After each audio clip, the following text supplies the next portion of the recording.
Irène, tu n'as pas mis ton micro.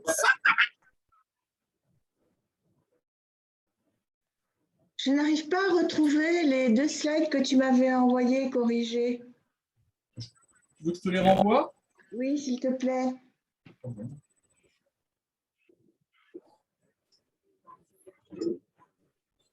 Et j'ai vu aussi que tu m'avais envoyé des choses sur sur, euh, euh, ah, zut. Je les envoie par mail. Hein. Oui, d'accord.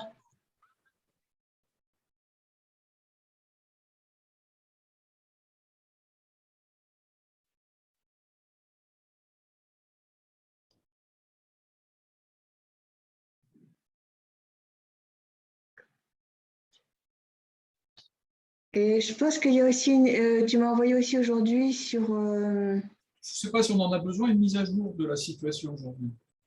bah, toujours mieux. Voilà. Donc, ça y est, tu les as.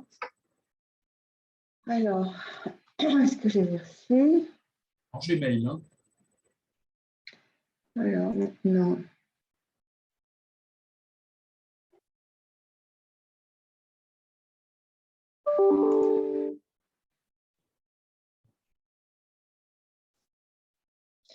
Bon.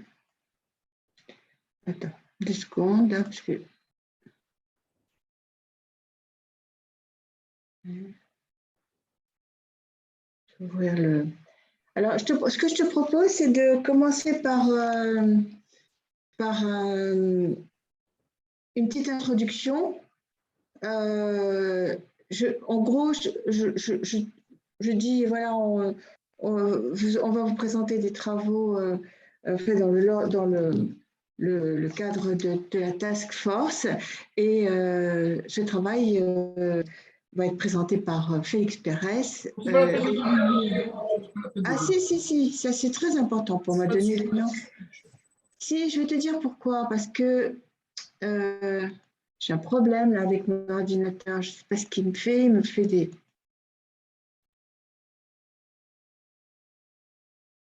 J'arrive plus à ouvrir mes PowerPoint.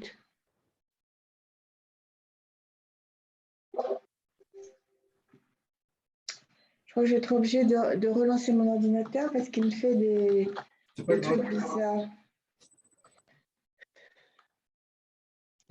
Je vais essayer déjà de faire par Task Manager pour, voilà, un task. Peut-être que ce sera mieux.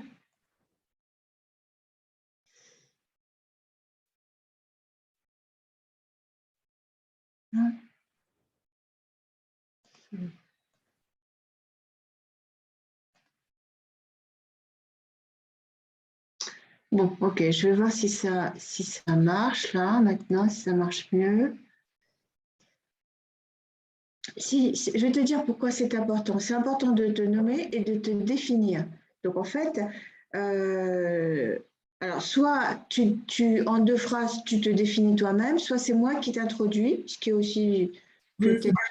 Fais-le-toi. Hein? Fais-le-toi. D'accord. Alors, je veux que tu me dises comment tu veux que je te définisse. Dans le groupe. Dans le groupe. Bon. Félix Pérez est ingénieur, physicien. Voilà, comme responsable des aspects quantitatifs. Voilà. Et gère les courbes et les statistiques de notre groupe. Pas les courbes, les aspects quantitatifs, disons, au sens large.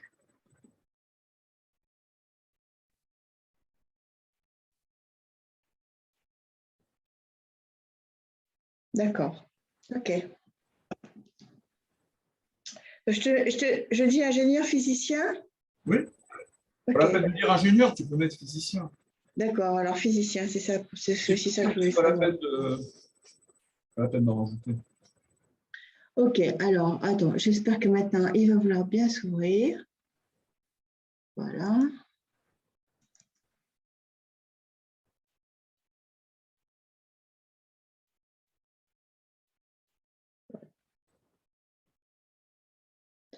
Alors, déjà, il s'est ouvert. Ah oui, mais oh, tu sais, le problème, c'est que comme j'ai plusieurs, tu sais, j'avais fait des caches, c'est sur la Israël fin de la 5e vague, 20 mars, début de la 6e, c'est celle-là? Je ne sais pas comment. Tu parles de quoi là? Ce où là, tu avais marqué cas grave, voisin de 0,3%. Oui. C'est celle-là que tu. Tu parles de PowerPoint, tu parles de quoi là? Oui, du PowerPoint. Alors, attends. Tu parles de quel slide? La slide. Je t'ai renvoyé deux slides OK. et le reste, c'est les tiennes. Moi, je n'ai rien. Ah oui, d'accord. Alors, attends. Déjà, je vais voir sur. Je vais reprendre ce que tu m'as envoyé sur WhatsApp. Donc, alors, sur WhatsApp, où est-ce que tu es?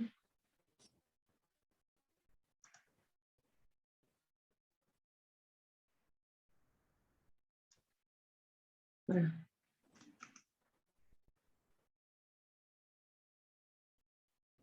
Ah, ça, cette mise à jour, c'est pour pratiquement pour la. Off, non, je pense que c'est pas la peine. Celle qui est sur. Non, je ne parle pas d'un nouveau slide. Je parle des deux slides que je t'ai envoyés. Oui, oui, les deux slides que tu m'as envoyés, je vais. Les deux slides sur lesquels tu avais un problème et qu'il y avait des erreurs. Donc, elles sont importantes. On est Non, non, obligé non, d'intégrer ces deux je te slides. parle de celle, je te parle de celle du.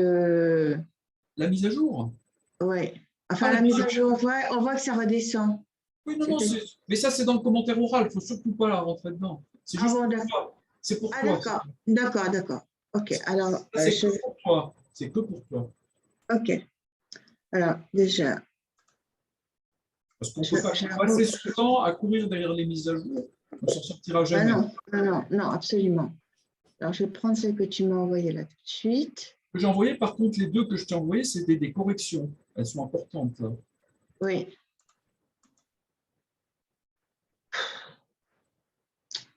Je- C'est vrai, il faut les intégrer absolument. Voilà. Je ne sais pas pourquoi je ne les retrouvais pas sur mon ordinateur. C'est pas grave, c'est pas grave. Alors,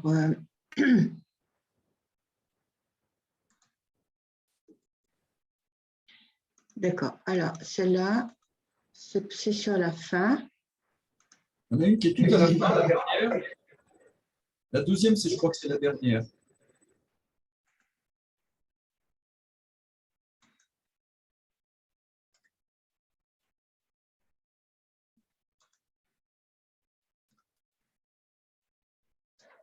Voilà. Je l'ai.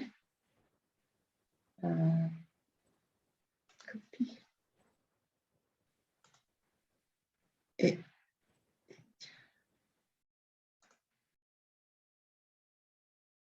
En réalité. Ah non, non, non, non, non, non, non. C'est la dernière. C'est deux dernières, et puis le bilan Covid, c'est une autre. Il y a la dernière, et la troisième ou quatrième. Elles sont importantes. Il faut absolument les mettre à jour, hein, parce que les initiales étaient fausses. d'accord. Voilà. Attends, alors, là, je mets la surmortalité. Donc là, je suis sur. Je crois que c'est la dernière. Ça, c'est la dernière. Donc, ça y est, là, je l'ai remplacée. Voilà. Et après, il y a celle de la courbe avec les trois couleurs, les trois courbes superposées. Il faut la remplacer aussi. Donc, il y en a 3 à remplacer. Deux. 2. OK. Deux en anglais, deux en français, c'est tout. Les anglais, tu les laisses tomber, donc c'est les deux en français. Fais attention, prends bien celle en français. Hein. Oui, oui, bien sûr. Alors, image en anglais, image 2. Voilà. Image 2, c'est la dernière. Oui, oui. Voilà. Et Et image 1, je crois que c'est la courbe avec les trois couleurs. mhm, Il faut la prendre voilà. en français et remplacer l'autre. Elle est tout à fait au début, celle-là. Voilà, c'est la troisième ou quatrième. Je crois que c'est la quatrième, il me semble.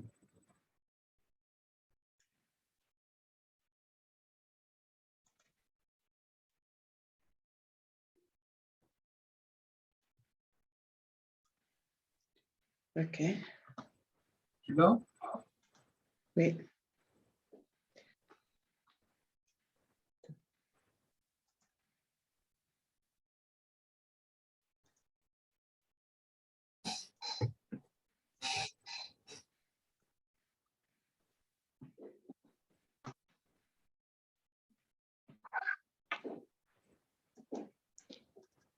Alors, je vais faire crop.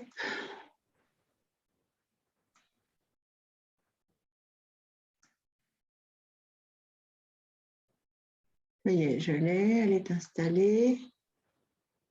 Elle est beaucoup plus claire.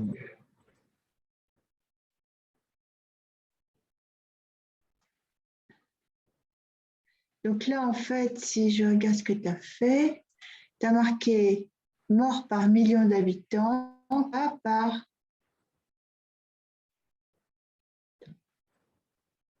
Si tu la mets à l'écran, c'est plus facile pour moi parce que je ne peux pas suivre ce que tu me racontes là. J'essaie de lire ce que tu as écrit, c'est tout. Mais si tu la mettais à l'écran, je pourrais t'aider. Mais si tu ne l'as pas à l'écran, moi, je ne la vois pas. D'accord. Alors, attends. Est-ce que tu es d'accord que c'était les cas, c'était Tu peux pas la mettre à l'écran. Oui, Si oui, tu je ne l'as pas à te... l'écran, je ne peux rien faire. Hein. Je peux rien faire là. D'accord, d'accord. Alors, ok, je te la mets tout de suite à l'écran. Comme ça, on peut bavarder dessus.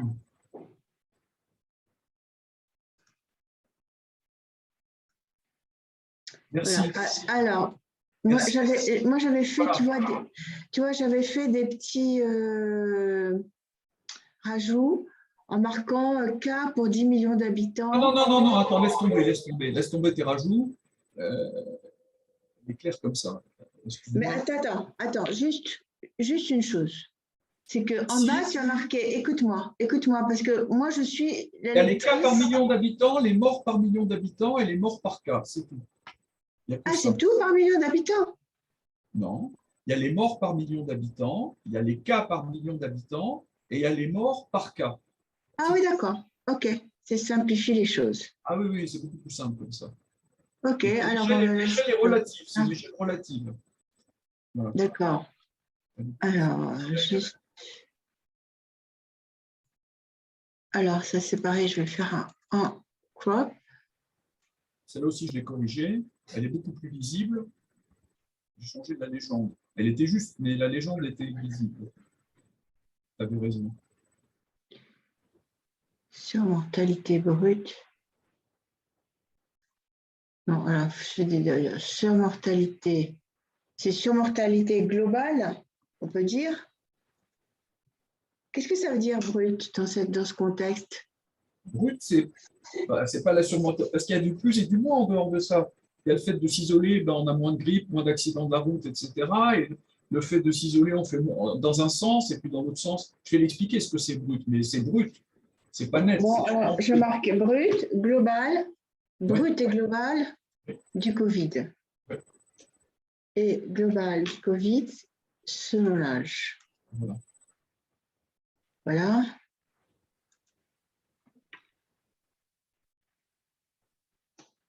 Donc là, je refais un crop.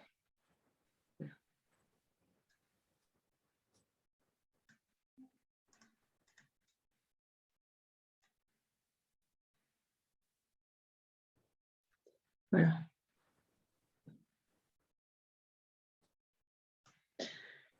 Bon.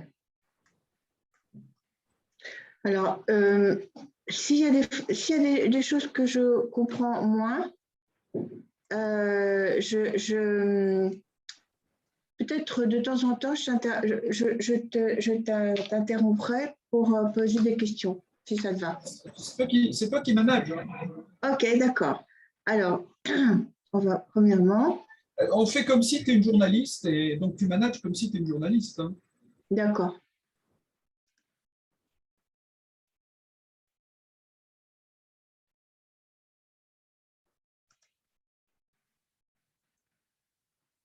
Je vais mettre comme titre analyse par vague et tranche d'âge. OK? Voilà. Est-ce qu'on pourrait mettre bilan Covid en Israël au lieu de le Covid, bilan? C'est un bilan qu'on fait là. Merci. Il y a le Covid en Israël. OK, comme ça? Oui, c'est bien comme ça. OK, alors. Euh,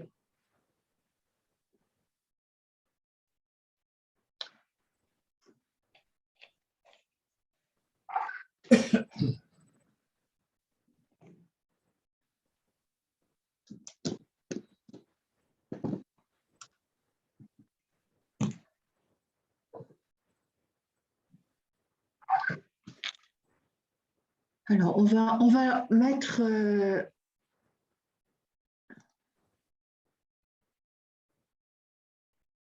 on va commencer l'enregistrement. Attends. Stop vidéo, chat.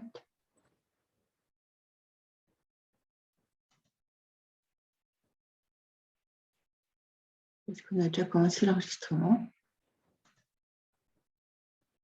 Non. Je share. Attends, je suis en train de chercher comment on enregistre.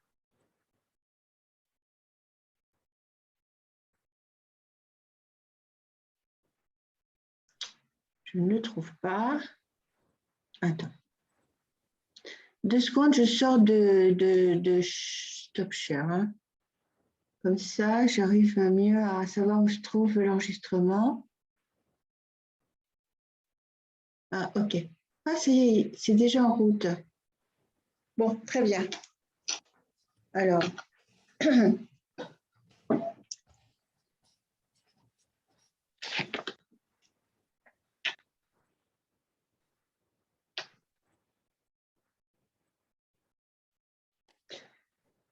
allez, on commence. Je mets tout de suite, je vais mettre share screen.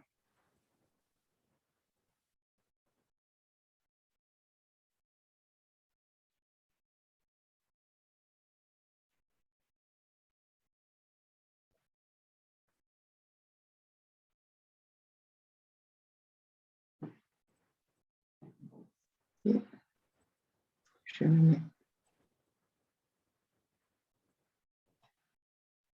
C'est dommage qu'on ne puisse pas les voir en grand. Mais on va les voir en grand là. Je l'ai fait, je le. Voilà. Et voilà. Ah ouais, d'accord. Ça, je n'ai plus besoin. Et maintenant.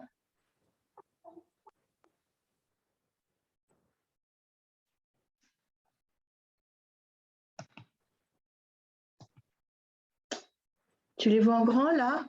Bah, j'en vois deux, mais deux petites. Oui, donc ça ne va pas, c'est pas comme ça. Je ne sais pas pourquoi ça me fait ça. Donc je vais sortir de là. Voilà. Je n'aime pas quand il me fait ça. Non. Je ne sais pas pourquoi il me fait ça. Des fois, il me le fait, des fois, il ne me le fait pas. 2 secondes.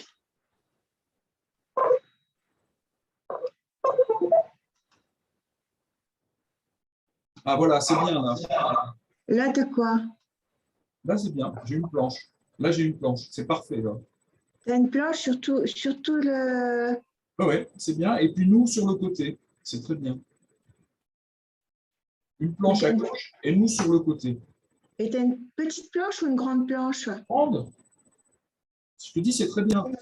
Bon, d'accord. Alors, si c'est... Mais je ne sais pas comment elle va être enregistrée. Alors, il faut que...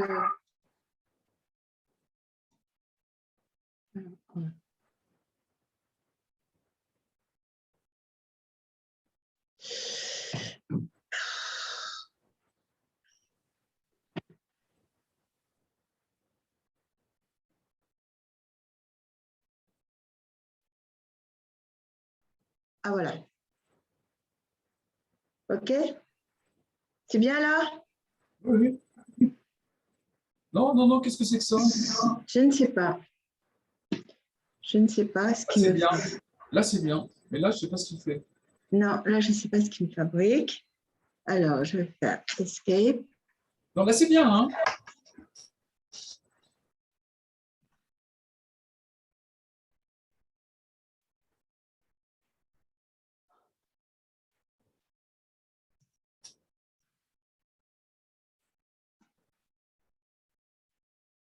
Voilà, là, c'est bien.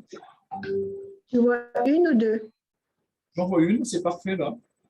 Bon, c'est parfait. Si ça marche bien, on va pouvoir y aller. Donc, 1, 2, 3. Attends, j'ai une coquille, là. 27 mars, il me faut un espace. Voilà. On s'en fiche, c'est pas Non. grave. Il va tout le temps courir après les erreurs, sinon. Oui, allez, hop. Savoir s'arrêter un moment. Là, j'en vois deux à nouveau. Hein. T'en vois? Deux. Et là? Une. Ok, parfait. Alors, on y va. Bonjour, aujourd'hui nous allons vous présenter un des travaux exécutés par notre task force sur le vaccin de l'association Eranim, l'association israélienne pour la sécurité des médicaments et des vaccins. Aujourd'hui, c'est Félix Pérez qui est physicien et qui gère dans notre task force, qui gère tous les aspects quantitatifs et il va vous présenter aujourd'hui le bilan Covid en Israël, une analyse qu'il a effectuée par vague et par tranche d'âge. Alors, je cède le micro à Félix. Bonjour. À toi, Félix. Bonjour. Alors, la première chose, c'est que tout le monde sait qu'il y a plusieurs vagues dans ce Covid. Hélas, à chaque fois, on pense que la vague est finie, il en redémarre une autre. Donc, ce qu'on voit sur le diagramme de droite, c'est les vagues, la première, la deuxième, un peu plus que 2 ans. On est arrivé à la 5e vague entre le 1er décembre et le début mars. Et on pensait que début mars, cette vague était terminée, puisqu'elle était en train de baisser, puis ça a redémarré un petit peu. Et c'est ce qu'on a cru être une 6e vague, mais on verra qu'elle a duré peu de temps et qu'on finalement, on n'aura peut-être pas de 6e vague. On voit que ces vagues ont des pics, des hauteurs différentes, des largeurs différentes. La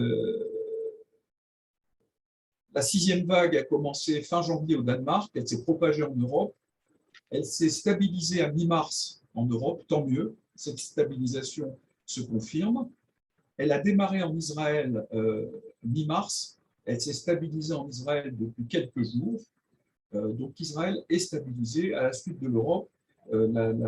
Cette petite 6e vague a été beaucoup plus brève. En Amérique du Nord, les USA ne sont pas encore touchés. Le Canada démarre un petit peu. Donc au Canada, on a un petit démarrage de la hausse et pas encore aux USA. Voilà. Donc il ne faut pas être trop inquiet sur cette 6e vague. Elle a l'air de s'estomper. Donc peut-être qu'on n'aura pas de 6e vague. Alors voilà l'exemple du Danemark, par exemple. On voit qu'on est monté avant tout le monde. On a eu ce variant BA2 très très contagieux, mais pas grave, aussi peu grave que l'Omicron, qui a fait une petite remontée. Donc on n'a pas commencé la baisse du Danemark. À peine on a eu le BA2 qui est arrivé là-bas, avant tout le monde. Et avant tout le monde, il a commencé sa baisse très vite. La phase de BA2 a été brève et le Danemark a commencé à baisser avant tout le monde. Donc, depuis mi-février, le Danemark est en baisse. Il est toujours en baisse aujourd'hui. La courbe s'arrête le 18 mars, on est le 26, on est toujours en baisse. Et l'Allemagne a commencé le 6 mars son BA2, donc 2 semaines après le Danemark, s'est mise en stabilisation depuis le 14 mars. Le 19, c'était en stabilisation. Aujourd'hui, on est le 26, on est toujours stable. La France, on avait le 19 mars une stabilisation. On a eu depuis une petite remontée, et puis ça s'est restabilisé à nouveau en France. Et au UK, on a eu une stabilisation, et maintenant on a amorcé une baisse au UK. Donc UK, une baisse amorcée, Allemagne, légère baisse, UK déjà baisse confirmée, et France, stabilisation. Pour l'Espagne et l'Italie, on a aussi stabilisation. Pour Israël, on était le 19 mars en montée, et le 26 mars, depuis quelques jours, depuis le 20 mars, on est stable. Donc la stabilisation annoncée le 19 mars pour Israël, vous voyez, on avait une probable stabilisation. Depuis le 19 mars, ça se confirme. Donc les courbes aujourd'hui donneraient depuis le 20 mars une situation stable en Israël. Et probablement, on attend une baisse pour début avril, pour le 2-3 avril, la baisse va commencer en Israël. Donc ces phases BA2, on peut dire, sont très brèves. Cette 6e vague, je pense qu'on finalement, à l'échelle des 2 ans et demi de Covid, on la verra pas, cette 6e vague. Donc, on peut dire en fait que cette 6e vague, petite 6e vague, qui est le BA2 de Omicron, dure à peu près 10 à 15 jours, qu'elle se stabilise et qu'elle redescend relativement rapidement. Et que finalement, on peut dire qu'avec l'énorme épidémie qui s'est révélée avec Omicron, avec le BA1, finalement, le BA2 a infecté les gens qui n'avaient pas eu le temps d'être infectés par le BA1. Alors, je n'ai pas dit ça, mais tu me tends la perche. A priori, les analyses montrent que les variants Omicron et BA2 sont tellement proches, sont vraiment des cousins plus que germains, ou presque des frères lointains ou des cousins germains, ils sont très très proches, ce qui fait qu'a priori, quand on a été affecté par Omicron dans le mois ou les 2 mois qui suivent, on a peu de chances d'être infecté par le BA2. On peut évidemment, on peut même être réinfecté par l'Omicron, mais avec peu de probabilité. Ce qui fait qu'on est avec Omicron, on a une sorte d'immunisation en général pour le BA2. Alors, par exemple, en Israël, on a 4 millions d'infectés Omicron, plus les vaccinés qui sont un petit peu protégés, très peu, mais un petit peu protégés quand même. Donc, le tout fait que la vague en Israël a été même plus brève qu'en Europe, parce qu'on avait beaucoup plus de cas en Israël qu'ailleurs, en proportion du nombre d'habitants. Donc, la vague a été plus brève. Voilà.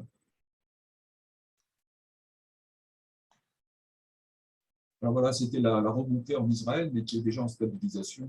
Je pense que là, on peut passer. Donc, on voit on peut peut-être regarder les cas graves. Voilà. Alors, il faut regarder en Israël, c'est intéressant, les cas graves et les morts. Alors, comme un peu partout comme dans le monde, les cas graves Omicron, c'est très intéressant, c'est très voisin un peu partout, sont égaux à 0,3% des cas nouveaux. C'est-à-dire que quand il y a un cas nouveau, on a une probabilité moyenne, en moyenne des tranches d'âge, d'avoir 0,3% des gens vont avoir un cas grave, c'est-à-dire 3 pour 1000. C'est-à-dire sur 1000 cas, il y aura 3 cas graves. Et ce chiffre se confirme à peu près dans le monde entier, versus presque 2% sur les vagues précédentes. Donc le Omicron n'est pas grave, il est beaucoup moins grave que les vagues précédentes.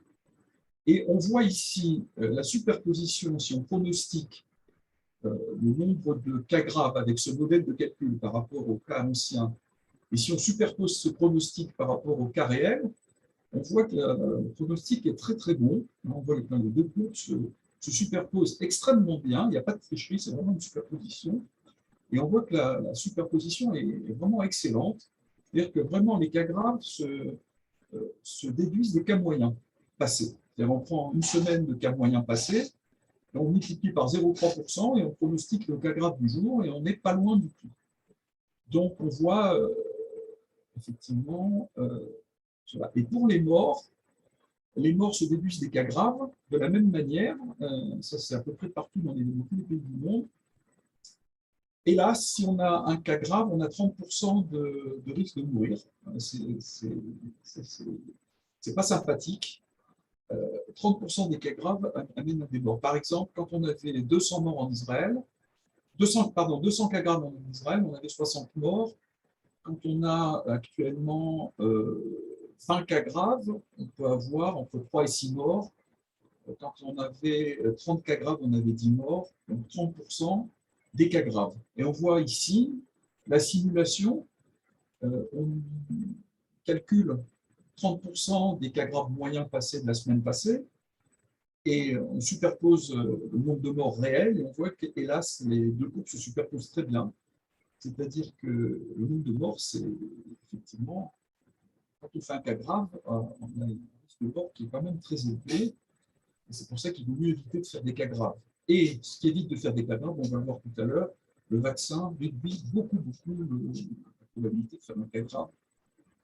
Alors, je voudrais juste rajouter 2 choses à ce que tu viens de présenter. D'une part, que ces chiffres correspondent bien sûr à ce qui se passe en Israël, je pense que les 30% de mortalité des cas graves, ça ne doit pas être un chiffre qui se voit dans tous les pays. Il y a des pays où les systèmes de santé sont débordés, où ces 30% sont beaucoup plus importants. Ça, c'est le premier point. Et je voudrais revenir sur un deuxième point parce que tu as dit tout à l'heure que la vague Omicron, elle n'est pas aussi grave que que les autres vagues. On va le voir tout à l'heure. Hein. Voilà, donc tu vas le montrer tout à l'heure que la gravité de cette vague Omicron, elle a quand même été quelquefois sous-estimée parce qu'on imaginait que c'était moins grave, mais compte tenu du nombre de gens qui étaient infectés, finalement, par exemple en Israël, on a quand même eu 1000 morts en un mois. Donc, on va voir que cette plus faible gravité de Omicron, elle n'est vérifiée que pour les tranches plus jeunes. Et que ça reste quand même, le Covid reste quand même un danger pour les personnes âgées et pour les personnes à risque que tu vas nous montrer tout à l'heure. Absolument.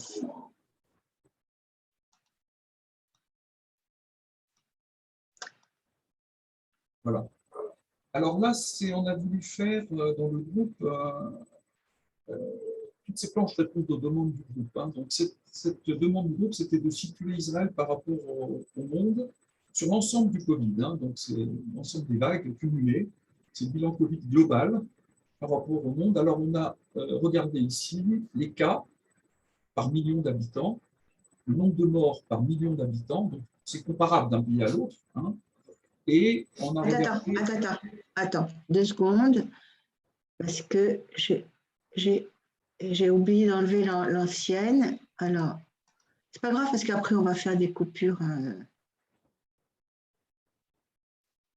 2 secondes, voilà, celle-là, je fais le slide. Et là.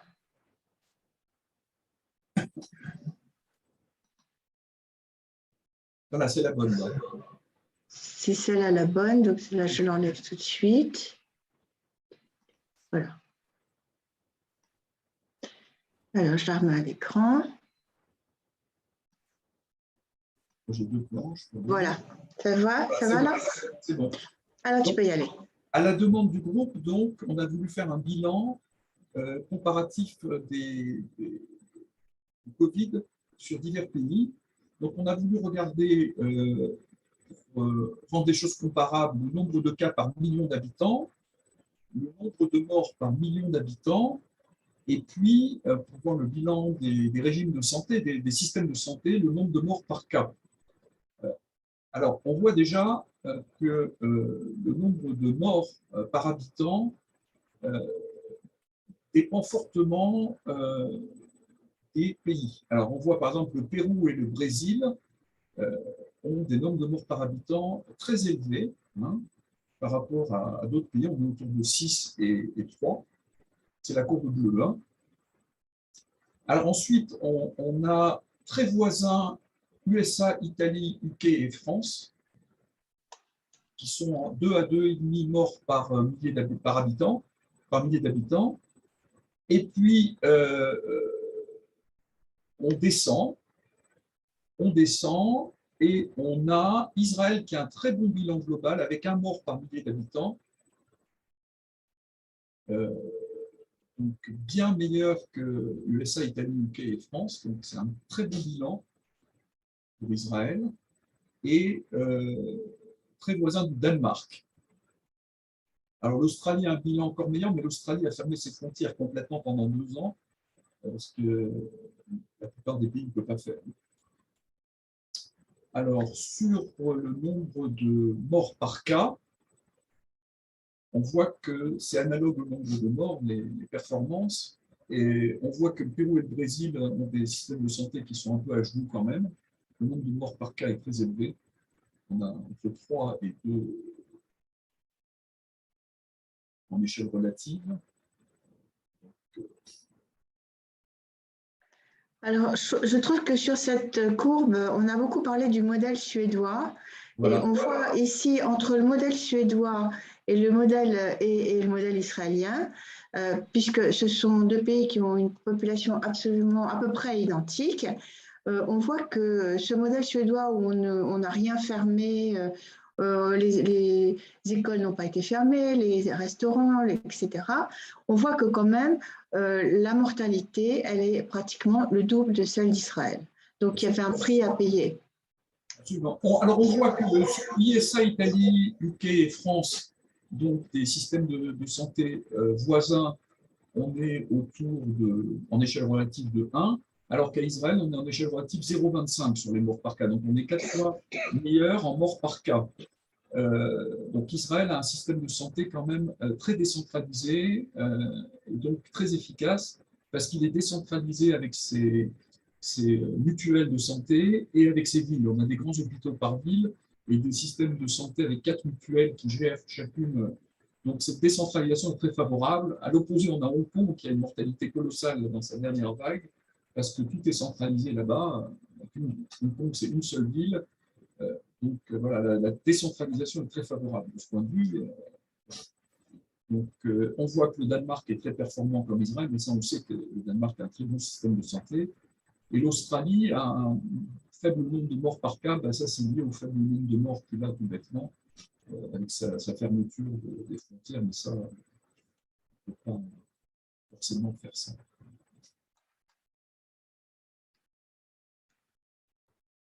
Alors maintenant, on va faire un zoom sur Israël. Alors on va regarder le taux de gravité et le taux de mortalité d'une vague à l'autre. Rappelez, on avait dit qu'Omicron était moins grave en pourcentage et moins mortel en pourcentage que les autres variants. Alors on voit ça, effectivement, la vague 1, 2, 3, 4, 5. Dans la vague 1, le taux de cas graves était de 3,5%, alors qu'Omicron, c'est 0,3%. Dans la vague 3, on est à 2,5%, et dans la vague 4, on est à 1,4% en taux de gravité. Donc 5 fois plus grave qu'Omicron. Donc on voit qu'Omicron est beaucoup moins grave en taux de gravité, et pareil sur le nombre de morts. La vague 1, on est à 1,7%, c'est énorme. Quand on faisait un cas, on avait 1,7% de chance de mourir, 17 fois plus qu'aujourd'hui quand même. Et dans les vagues 2 et 3, on avait 0,6, 0,7%. Donc 7 fois plus de risque de mourir qu'aujourd'hui, et dans la vague 4, 4 fois plus de risque de mourir qu'aujourd'hui avec Omicron. Ce qui ne veut pas dire qu'Omicron n'est pas grave, on va le voir tout à l'heure. Hein. Alors, tu nous avais fait remarquer, tu nous avais remarqué que la vague 3, qui était la vague non, la vague 4 était la vague delta, et la vague 3 était la vague alpha. Et donc, c'est à ce moment-là que le vaccin a commencé. Or, on sait parfaitement que ces deux variants-là étaient beaucoup plus graves, enfin, avaient une gravité beaucoup plus importante, une mortalité plus importante, puisqu'on l'a vu dans les pays où il n'y avait pas encore le vaccin. Et donc, on voit que l'effet, comme tu l'as écrit, que l'effet du vaccin a été très important, et aussi sur l'Omicron, bien sûr. Absolument.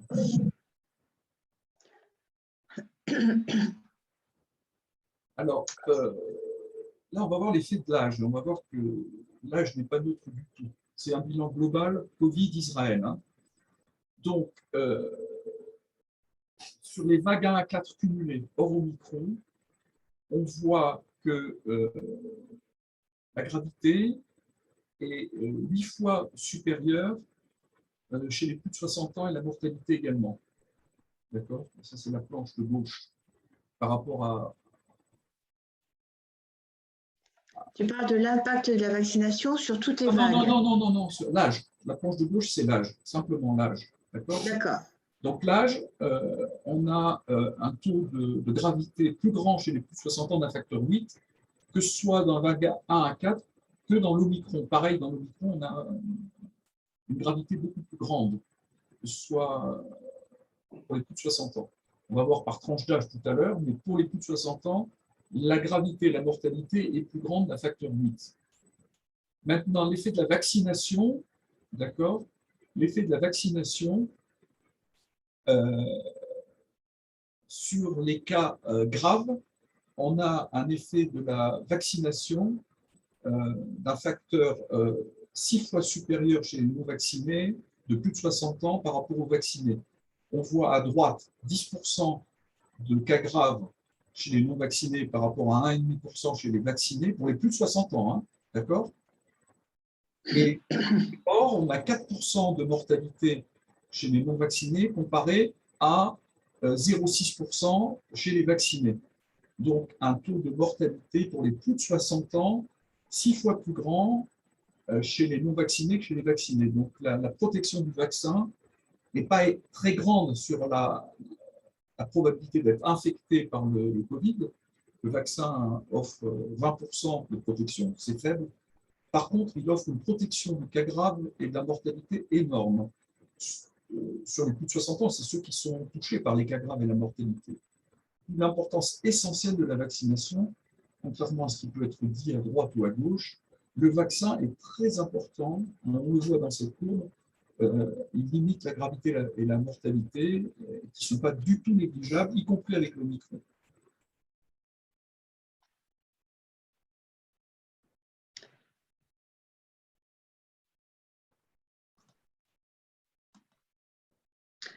Tu vas nous expliquer, pardon, tu vas nous expliquer ici comment on a pu beaucoup manipuler les chiffres en parlant d'abord, en disant, ben voilà, il y a autant de cas graves en réanimation, il y a autant de cas graves chez les vaccinés que chez les non-vaccinés, donc ça ne sert à rien de se faire vacciner. Donc tu vas nous expliquer en quoi c'est une vraie manipulation des chiffres. Alors, beaucoup de personnes, dont certaines personnalités, veulent expliquer pour se justifier et justifier leurs erreurs du passé que le vaccin ne sert à rien. Et donc, ils se justifient, ils disent, regardez, 50% des cas graves sont vaccinés. Effectivement, il y a un paradoxe apparent. Quand on voit que 50% des cas graves sont vaccinés, on pourrait penser que le vaccin ne sert à rien. 50% des cas graves sont vaccinés. Mais c'est un paradoxe apparent. Il faut regarder plus en détail les chiffres. Parce que les cas graves sont, pour la plupart des cas graves sont vaccinés. Alors, prenons les exemples. Prenons le bilan Covid Omicron en Israël. On a 3000 cas graves non vaccinés, 3000 cas graves vaccinés. Effectivement, on a 50-50, c'est vrai. D'accord? Donc, c'est vrai qu'on a 50% des cas graves vaccinés. Maintenant, regardons plus en détail. Les 3000 cas graves non vaccinés sont à ramener aux 33 000 cas non vaccinés. Et les 3000 cas graves vaccinés sont à comparer aux 205 000 cas vaccinés. D'accord? Parce qu'il y a comparé, il y a beaucoup plus de gens vaccinés que de gens non vaccinés. Donc, si on regarde, quand on est non vacciné, la probabilité de faire un cas grave, elle est 9%. Et si on regarde, quand on est vacciné, on a l'Omicron, qu'on est vacciné, la probabilité de faire un cas grave, elle est de 1,5%. Alors qu'on a les mêmes 3000 à l'arrivée. À l'arrivée, on a les mêmes 3000. Mais on n'a pas le même nombre de cas. Et donc, on a un risque de cas grave chez les non-vaccinés 6 fois plus grand, c'est le chiffre qu'on avait tout à l'heure, par rapport aux vaccinés, malgré qu'on est 50-50. C'est le paradoxe qui est expliqué ici.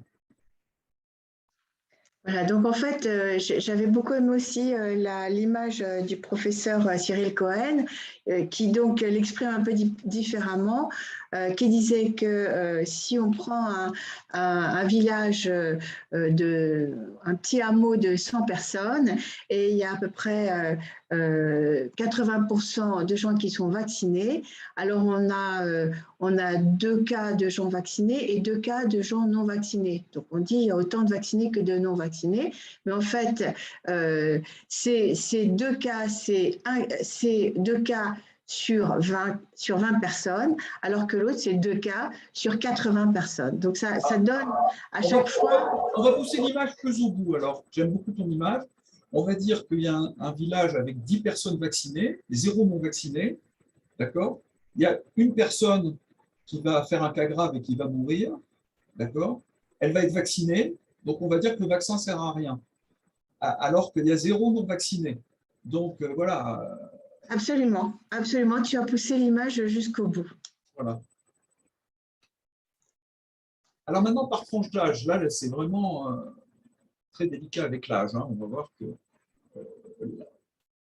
l'Omicron, même ce que disait Irène, docteur Fermont tout à l'heure, que les tranches d'âge montrent que l'Omicron, même l'Omicron, alors hors Omicron, le Covid est grave, mais même l'Omicron, c'est grave. Alors on voit effectivement sur la tranche 0, en moyenne c'est 0,3% pour Omicron, le taux de gravité. Si on fait un cas, c'est 0,3%. Et on trouve ce 0,3% pour les 50-60, on trouve très peu pour les 0,50. Maintenant, on trouve par tranche d'âge, on trouve que pour les 90 ans et plus, on arrive à 14% de risque de faire un cas grave. Pour les 80-90, on arrive à 8% de risque de faire un cas grave, etc. Donc on voit que ces taux par tranche d'âge sont beaucoup plus élevés que la moyenne, beaucoup plus élevés que la moyenne. Et hors Omicron, on a 2% pour la moyenne. Eh bien, on retrouve pour 90 ans 54%, une chance sur 2, c'est énorme, mais une chance sur 3 pour 80 ans et plus. Une chance sur 3, c'est colossal. Donc,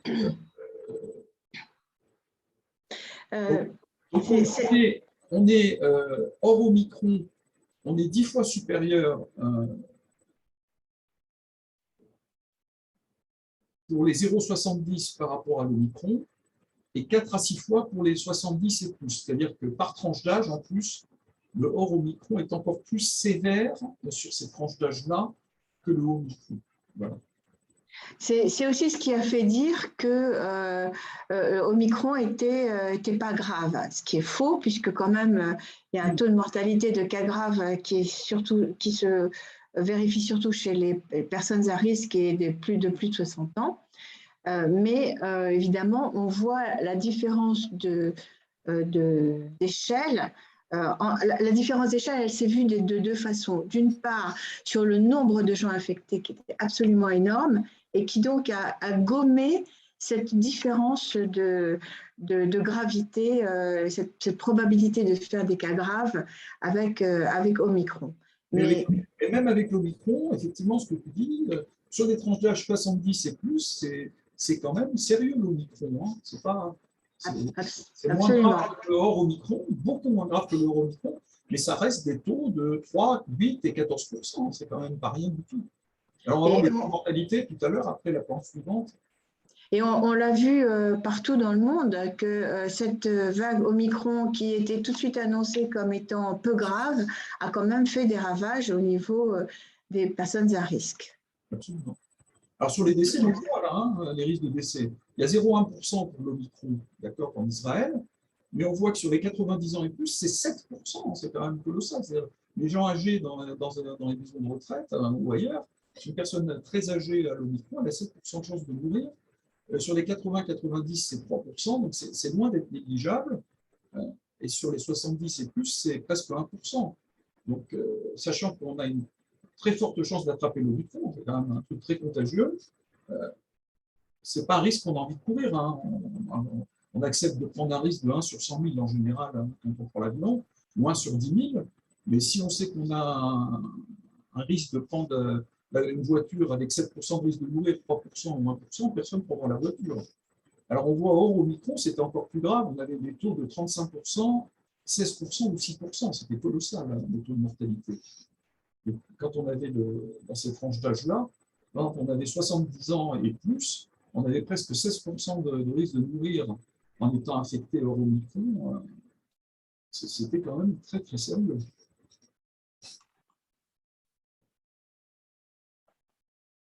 Alors, le décès en pourcentage des cas graves ne change pas par rapport entre vaccinés et non vaccinés. Sont 7 fois moins graves, 6 fois moins graves quand on est vacciné, les décès aussi. Donc, les décès sur les cas graves, ça reste à peu près pareil. On a 30% de cas graves qui décèdent, mais par tranche d'âge, ça joue fortement. Par tranche d'âge, le décès en pourcentage des cas graves, pour les 90 ans et plus, c'est 60%, c'est énorme. Pour les 80-90, c'est 45, presque 50%. Pour les 70-80, c'est 30%. Donc on voit que si on fait un cas grave, plus on est âgé, plus on a de chances de mourir. C'est quand même très, très élevé. On a 30% total, c'est la moyenne, c'est ce qu'on a vu tout à l'heure. Donc on a entre 0 et 80 ans, c'est vrai, mais au-dessus de 80 ans, on passe sur des taux de risque qui sont presque une chance sur deux, voire si on a un cas grave de 80 ans, on a une chance sur deux de mourir. Quand même. Et je rappelle que ces chiffres sont des chiffres pour Israël, donc ces chiffres ne sont pas forcément les mêmes dans les autres pays, et surtout dans les pays où les systèmes de santé sont débordés. Évidemment, ce pourcentage va exploser et va certainement aussi va augmenter selon la tranche d'âge, mais avec des proportions beaucoup, beaucoup plus élevées. Alors, on n'a pas de détails pour faire sur d'autres pays, on n'a pas ce niveau. Israël a un dashboard qui est excellent. On peut faire beaucoup de choses avec ce dashboard.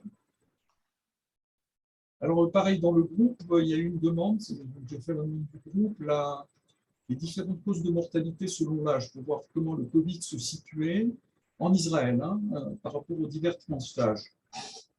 Alors, on a regardé... alors, il faut savoir qu'il y a à peu près 40% de causes de mortalité qui sont diverses et variées, qui ne sont pas analysées par le Central Bureau de Statistique Israël, qui sont cumulées, alors les morts sur la route, les suicides, On t'entend pas bien, reviens sur cette slide au début. Alors, le groupe a demandé d'analyser les différentes causes de mortalité pour situer le Covid par rapport à d'autres causes de mortalité. Alors, on dispose par le Central Bureau de Statistique israélien de diverses causes de mortalité, mais on a tout un pavé qui fait 40% qui cumule les morts sur la route, les erreurs les problèmes les mortalités liées aux médicaments, les suicides, etc. Donc, ils sont tout cumulés dans un pavé qui fait à peu près chaque année 40%. Par contre, sur le reste, on a la première cause de mortalité qui est en général le cancer. La deuxième cause, j'ai regroupé le cardiovasculaire. Et ces 2 dernières années, on a le Covid, ça c'est les 2 dernières années cumulées, c'est 2 ans cumulés, par tranche d'âge. Donc on voit par tranche d'âge en bleu donc, le cancer. Si on prend par exemple la tranche 50-60, le cancer premier, en deuxième, le cardiovasculaire, autour de 15%, et le Covid qui arrive autour de 12%. Alors, le Covid est la 3e cause de mortalité sur chaque tranche d'âge, derrière le cancer et cardiovasculaire. Alors, y compris, parce que sur le Covid, il est faible sur les 0,50. Donc, on pourrait être étonné de le voir à ce niveau-là. Mais comme la mortalité est faible sur 0,50, elle est faible en général déjà sur 0,50. Donc, le Covid est faible, mais il se compare à une mortalité qui est faible. Donc, il est significatif lui-même. Donc, il est autour de 6% et il n'est pas négligeable, alors qu'il est négligeable dans l'absolu par rapport aux autres tranches d'âge, par rapport à la tranche d'âge 0,50. Et pareil, sur le 0,90, on a vu tout à l'heure qu'il est grave par rapport à... Le Covid est une cause de mortalité forte, mais il y a tellement de mortalité sur les 90+, hélas, d'autres causes, parce qu'après 90, les gens finissent par mourir, donc ils ont beaucoup de cardiovasculaire, c'est la cause maximum de mortalité. Ils ont aussi des cancers, et ils ont aussi toutes les autres causes cumulées. Alors, moi, j'aimerais rajouter... Donc, le Covid pèse peu relativement. Paradoxalement, on a un paradoxe. Au total, on voit que le Covid pèse est la 3e cause de mortalité, toutes causes confondues, sur ces 2 années de Covid. C'est plus de 2 ans de Covid Israël. Hein. Alors moi, j'aimerais rajouter quelque chose à cette planche qui est vraiment très intéressante. C'est que on sait très bien que le Covid fragilise énormément les pathologies sous-jacentes. C'est-à-dire qu'on a vu des cancers qui flambaient après le Covid, des gens qui étaient en rémission et qui avaient des rechutes, et de la même façon, des séquelles cardiovasculaires qui étaient aggravées pendant ou après le Covid. Donc, ici, on a une mortalité directement attribuée par le Covid, et il y a certainement une mortalité indirecte causée par le Covid, par l'aggravation des maladies sous-jacentes. C'est-à-dire que dans les cancers et dans les cardiovasculaires, il y a des bouts de Covid qui se baladent, et dans les Covid, il y a des bouts de cancer et de cardiovasculaires qui se baladent. Il y a ce qu'on appelle des intersections, ça, ce que les spécialistes savent ici. Mais se dessine aujourd'hui, hélas, le Covid long. Par exemple, autour de chez nous, on a 2 cas de lymphome post-Covid à 2 mois de post-Covid chez des gens jeunes qui ont fait des lymphomes très proches de chez nous, autour de chez nous. Et hélas, on entend parler de lymphome post-Covid, on entend parler de problèmes cardiaques post-Covid, et il est à craindre que les Covid longs, on en découvre l'impact, et c'est très inquiétant. Et les scientifiques, les professeurs, les médecins, les hôpitaux sont en alerte actuellement sur les Covid longs. Absolument. On a aujourd'hui un recul sur le Covid et pendant, on peut dire, 1 an et demi, on s'est complètement focalisé sur la maladie elle-même. Et maintenant, on est arrivé quand même à une bonne connaissance de la façon dont il faut traiter les patients Covid, les patients graves et en réanimation. Mais par contre, ce qui est très marquant dans la littérature scientifique, c'est qu'on a maintenant du recul sur le Omicron et qu'on commence à beaucoup étudier ce syndrome très informel qui s'appelle le Covid long. C'est pour ça on n'a pas fini de découvrir des choses là-dessus. Les divers professeurs qui ont dit, il y en a eu de nombreux, que le Covid, les divers anti-vax, qui ont dit que le Covid c'était comme une grippette. Effectivement, on pouvait penser que c'était comme une grippette, parce que finalement, le nombre de morts, c'était plutôt les gens âgés, etc., et que les jeunes n'étaient pas tellement touchés, etc. D'abord, on voit que les chiffres sont quand même élevés, ce n'est pas une grippette. Et deuxièmement, donc on n'a pas envie de sacrifier même nos personnes âgées. Et deuxièmement, on va voir qu'avec les Covid longs, hélas, peut-être qu'on a une bombe à retardement. Et ces gens-là seront d'autant plus coupables d'avoir fait ce type de diagnostic, parce que si on a cette bombe à retardement, on s'apercevra que c'est loin d'être une grippette à ce moment-là. De toute façon, c'est déjà loin d'être une grippette. Oui, déjà, mais ce sera encore pire.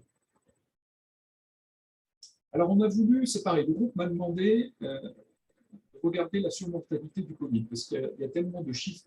Il y a eu une étude qui a circulé sur l'excess mortality, qui a été reprise à droite, à gauche, un modèle de calcul.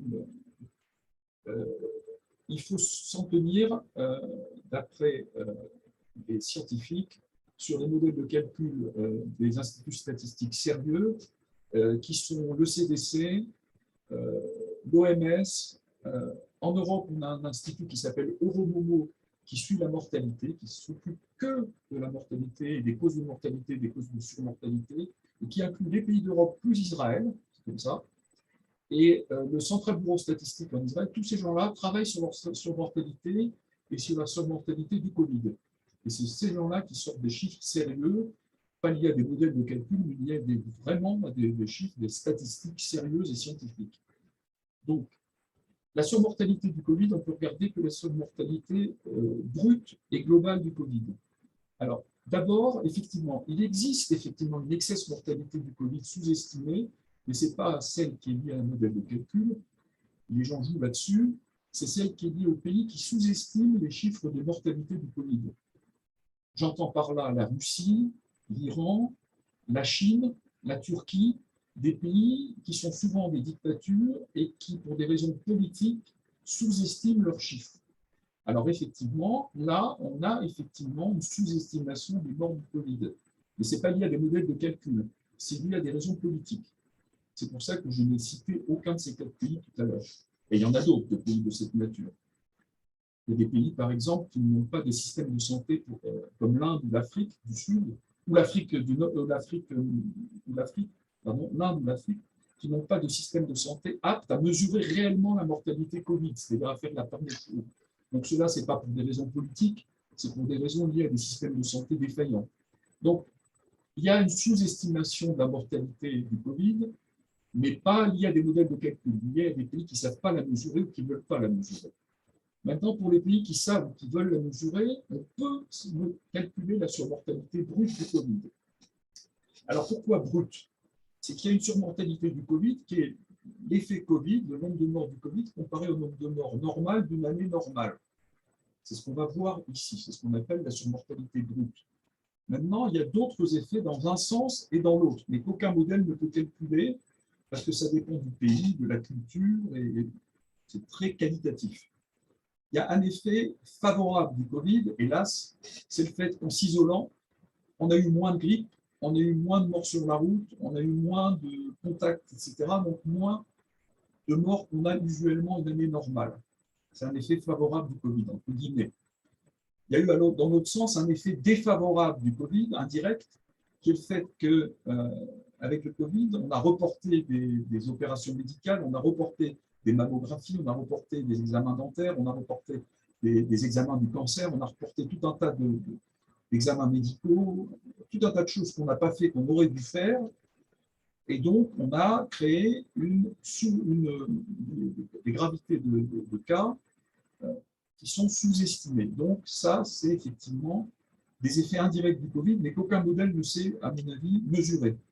En dehors de ça, on a une surmortalité brute du Covid qu'on mesure ici en comparant le nombre de morts du Covid par tranche d'âge sur les 2 ans, comparé au nombre de morts hors Covid normal sur les 2 ans en Israël et par tranche d'âge. Donc, on voit la première colonne, c'est la population d'Israël, 9 200 000 habitants à peu près, donc par tranche d'âge. Par exemple, la tranche 60-70, 760 000 habitants, pardon. Prenons cette tranche 60-70, on a 10 000 morts hors Covid sur 2 ans, la deuxième colonne. 10 000, voilà. Les morts Covid sur 2 ans, 1480. Ça, c'est les morts Covid sur 2 ans. Sur les 10 400 morts Covid, on en a 1480 qui viennent de cette tranche d'âge-là. D'accord? Les nombres de morts, le taux de mort hors Covid, c'est 1,3%. Il y a 1,3% des 60-70 qui meurent, statistiquement. Et le taux de mort Covid sur cette tranche d'âge, c'est 0,19. La surmortalité Covid sur cette tranche d'âge, c'est-à-dire les 1480 morts Covid sur la population de 763 000, c'est 15%. Donc, on a 15% de surmortalité Covid sur cette tranche d'âge. Alors, on regarde ça tranche d'âge par tranche d'âge. Évidemment, sur la tranche 4-50, on a une surmortalité Covid qui est faible, 7%. Et sur la tranche 90+, on pourrait attendre qu'il y ait une surmortalité Covid qui est forte. Or, elle n'est que de 7%. Il y a un paradoxe apparent. Alors, elle est faible, pourquoi? Parce que la mortalité sur cette tranche d'âge est très forte dans l'absolu. Parce que sur la tranche d'âge 90+, c'est la tranche d'âge où à peu près tout le monde meurt. Donc, le Covid rapporte peu en plus. Donc, malgré que la mortalité Covid soit forte, on a une surmortalité Covid qui reste faible. Donc, finalement, on a 2 tranches d'âge, la surmortalité Covid 7%, la tranche d'âge 4 à 50 et la tranche d'âge 90+. Sur les autres tranches d'âge, on a autour de 13%. Ce qui fait qu'en moyenne, la surmortalité brute Covid pour Israël sur les 2 ans a été de 11%. C'est à peu près les chiffres que le CBS annonce. Il annonce entre 10 et 11%, le Central Bureau de Statistics, en brut. Je voudrais juste rajouter quelque chose, puisque tu as dit que c'était la surmortalité brute. En fait, encore une fois, sur les plus de 90 ans, on peut dire que ce sont les morts attribuées directement au Covid. Donc, dans cette surmortalité, il y a quand même un pourcentage de mortalité qui n'est pas imputé ici et qui est la mortalité indirecte liée au fait que les gens ont été moins soignés, que, comme tu l'as dit. De toute façon, leur espérance de vie était faible. Donc, je veux dire, sur les morts hors Covid, il y a de toute façon, chaque année, il y a 45% de morts. Dans l'absolu, hors Covid, il y a 45% de morts une année normale, même quand il n'y a pas de Covid. Hein. Donc, oui. voilà. C'est une tranche qui est de toute façon pas significative pour la surmortalité. Le problème que tu soulignes, je pense qu'il est très important et il rend difficile l'exercice, et tu as raison, c'est sur les tranches 60 à 80, ou 60 à 90. Là, effectivement, le problème que tu soulignes est difficile. C'est pour ça que, alors, tu fais bien tout le temps la perche. Israël est un pays transparent, c'est le seul pays qui fait ça. Il y a des commissions qui étudient tous les jours les dossiers des morts des 2 ou 3 mois précédents. Alors, il y a à peu près entre 20, 30, 60 morts par jour. Donc, il y a eu 3 000 à 4 000 morts. Ces 3 000 à 4 000 morts, tous les jours, on étudie quelques cas et on s'aperçoit, cette commission-là tranche, est-ce que cette personne est morte plutôt du Covid ou plutôt de cancer, d'AVC Donc, elle requalifie, après une étude poussée de 2 heures, 3 heures, le cas rétroactivement 1 mois, 1 mois et demi, 2 mois après. Donc rétroactivement, moi qui manipule les chiffres, qui sort les chiffres du ministère de la Santé, je m'aperçois que le chiffre du 15 février, du nombre de morts du 15 février, ben, il est passé de 22 à 24. Et puis, 1 mois et demi après, il peut passer de 24 à 26. Donc, il y a des requalifications, il y a des commissions qui travaillent régulièrement. Et il faut louer Israël, qui est un pays de transparence totale sur le nombre de morts, qui n'hésite pas à recaler son nombre de morts à la hausse rétroactivement et au cas par cas dans le passé. Donc, qui permet de donner aux statisticiens comme moi un outil de travail fantastique et qui est transparent. C'est-à-dire que dans d'autres pays, je pense qu'on sous-estime le nombre de morts du Covid, parce qu'on ne refait pas cet exercice rétroactivement. D'accord. Transparence totale. C'est très intéressant cet aspect, comment chaque pays est organisé pour analyser finalement le bilan de cette pandémie qui va encore faire couler beaucoup d'encre, j'imagine. Et cet accès à ce dashboard du ministère de la Santé et du Bureau des statistiques israéliens te permet de nous faire des courbes au jour le jour de façon très évidente. Le dashboard, il faut savoir, est édité entre 2 et 4 fois par jour. Le samedi, c'est jour de repos en Israël. Donc, il n'est pas édité le samedi, il est édité le vendredi après-midi et le vendredi matin. Mais le samedi, il n'est pas édité seulement à la fin du jour de repos, c'est-à-dire à la tombée de la nuit. Une demi-heure après, le ministère de la Santé en édite un, c'est fantastique. Et il en a édité encore un autre 1 heure après, et encore un autre 2 heures après. Donc, hier soir, il en a édité 3. Pour te dire le travail du ministère de la Santé, et même les jours fériés, il y a des jours fériés en Israël religieusement fériés ou des jours fériés nationaux, le ministère s'arrange pour, sans transgresser les aspects religieux, faire travailler les gens pour éditer à la fin, dans les périodes autorisées religieusement, ce tableau de bord, ce qui fait que les statisticiens comme moi, ou les médecins comme le professeur Cohen, etc., ont accès à ces chiffres et c'est absolument utile. Et puis, il y a les chiffres du Central Bureau of Statistics. Là, on a un tableau de bord statistique sur la démographie de l'économie israélienne qui est absolument hors pair, absolument unique au monde. Eh bien, merci beaucoup, Félix. C'était vraiment passionnant et tu nous donnes un vrai panorama de la pandémie en Israël et surtout de nous montrer les différents risques. Je voudrais conclure en annonçant qu'il y a d'autres variants qui se dessinent, hélas. Donc, il faut continuer à suivre. On n'est pas au chômage. Il y a la grippe qui se dessine. On n'est pas au chômage du tout parce que Israël se vaccine plus ou moins de la grippe. Et je voudrais en profiter également pour remercier le groupe parce que moi, je fais une toute petite partie du travail d'un groupe et à la demande du groupe. Et moi, je travaille sur demande finalement. Je suis un fournisseur et le groupe est présidé par le professeur Fermont et regroupe des spécialistes de très haut niveau et ce qui permet à des gens comme moi qui manipulons les chiffres d'être aux premières loges, c'est-à-dire d'avoir les bonnes questions, parce que moi, je n'ai pas forcément les bonnes questions. Et avec les bonnes questions, j'arrive à trouver les bons chiffres. Il y a également quelqu'un qui s'appelle Nadine Passantin qui fait une revue de presse fantastique pour moi. Il y a le docteur Benamou, il y a Menachem Breger et Daniel Mahler sur les aspects des virus eux-mêmes. Il y a aussi le docteur Nicole Pérez, pardon, qui n'est pas sur cette slide, mais que communication. Il faut, voilà. Donc, et David Ancel, qui pose toujours les bonnes questions, hein, qui fait que je suis obligé de revenir en arrière et je m'aperçois que j'ai loupé peut-être un zoom intéressant. Et puis Irène qui est toujours là. Voilà, merci beaucoup Félix. Il faut dire que notre task force est vraiment formidable, avec un aspect tout à fait multidisciplinaire.